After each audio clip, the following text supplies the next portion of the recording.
Okay, so get this. We're diving into Warren Buffett's house today. Oh, really? Yeah, but before you picture, like, sprawling estates, gold-plated everything, Right, right. hold on. Okay. We're talking about something surprisingly modest. Okay. This is a home in Omaha, Nebraska that he's lived in for over 6 decades. Wow. Can you believe that? It's incredible. Yeah, you'd expect someone with his net worth to be living in, well, something a little more extravagant. Right. For sure. The article says that he bought this place way back in 1958 Okay. for only $31,500. Yeah. That's about $329,505 in today's money. Oh, wow. And get this, it's now estimated to be worth somewhere between $1.2 to $1.5 million.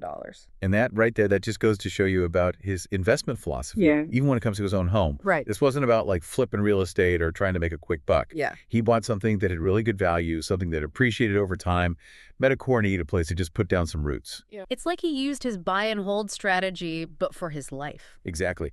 And this choice reflects his broader approach to investing. You know, he seeks intrinsic worth. Yeah. He's not chasing the latest shiny object. Yeah. Just like he looks for these undervalued companies with solid fundamentals, right? Mm-hmm. He chose a home that offered inherent value, comfort, stability, and a sense of place. It's so interesting how we think of real estate as this huge investment. Yeah. But he treated it more like, just like you said, finding a home. Exactly. And this concept of intrinsic value, it's something that he's applied time and again in his investment decisions. Yeah. When he bought See's Candies, Mm-hmm. it wasn't about the financials.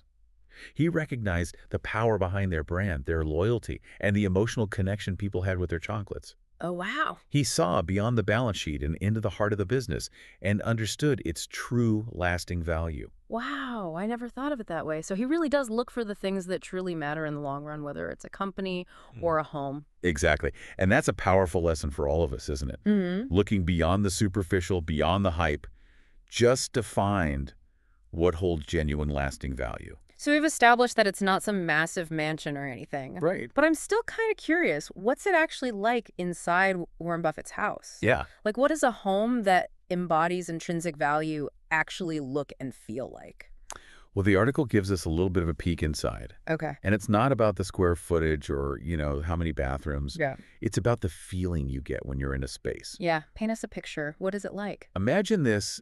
Okay, you step inside, and it's not this like super opulent, intimidating space. Okay.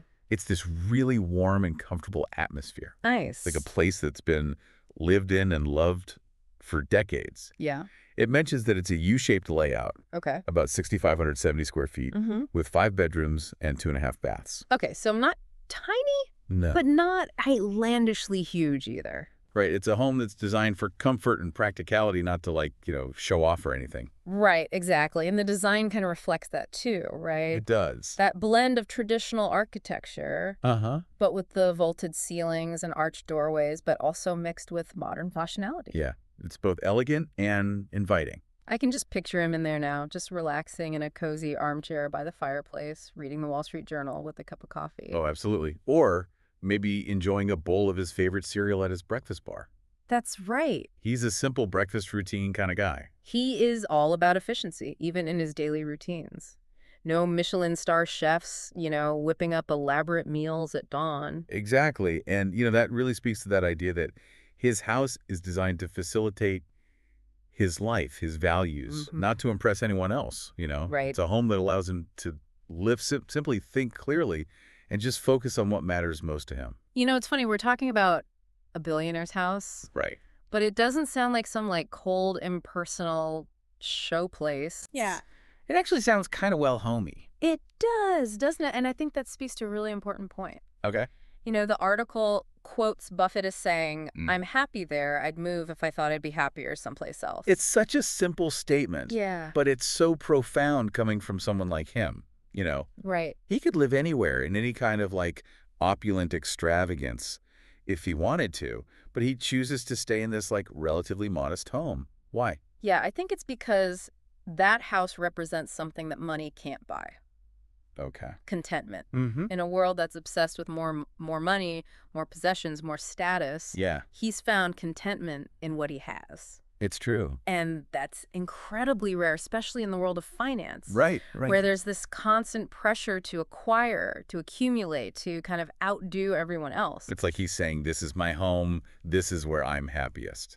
Yeah, and that says a lot about his values. Mm-hmm. It's not about impressing anyone else. It's about living a life that's true to himself. Yeah, and it's a powerful lesson we can all learn from, whether we're billionaires or just trying to figure out what truly matters. Exactly. His home isn't just a bunch of bricks and mortar. Right. It represents that enduring value of contentment, stability, and finding joy in the simple things. It really makes you think about what we prioritize. Doesn't it? Maybe true wealth isn't about having the biggest house on the block, but about creating a space where you can be your most authentic self, surrounded by the things and the people that you love. Absolutely. Yeah. And that is something to think about. It is. If you could design your ideal living space, one that reflects your values, your priorities, Yeah. what would it look like? Yeah, what would it say about the life you want to live? Exactly. That's a great question to ponder, and it's a good reminder that we have the power to create a life and a home that really aligns with what truly matters to us, just like Warren Buffett did. And sometimes the most valuable things in life aren't the ones with the highest price tag.